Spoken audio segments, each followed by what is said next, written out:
Hi guys नमस्ते सम्पूर्णलाई। म चाहिँ आज यतातिर गाउँतिर डुल्नु छु होइन यहाँ हामी चाहिँ यतातिर डुल्नु आएको छौँ। कस्तो रमाइलो छ नि दिदी, यो गाउँ धेरै रमाइलो छ। अन्त यतातिर जाँदा हुन्थ्यो, खेत पनि रोप्दैछन् मान्छेहरू नि। अनि कस्तो शीतल मौसम पनि छ नि। अनि हाम्रो चाहिँ एउटा सानो काम थियो, त्यही भएर कामको लागि चाहिँ आएको थियौँ। हाम्रो काम पनि सफल पार्यौँ, गयौँ। अब फोटो खिच्दै भिडियो खिच्दै जाने हो होइन दिदी।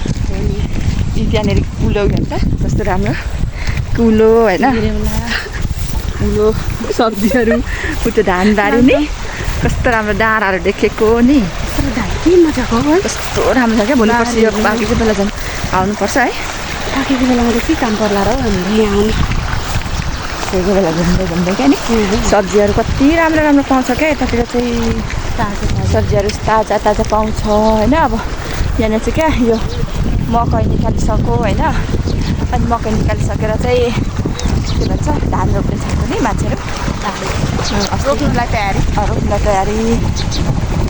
एकदम राम्रो ठाउँ छ, शीतल ठाउँ छ। यहाँदेखि नजिकै कस्तो सुन्दर आकाश, अनि माथि ट्वालो लागेको कस्तो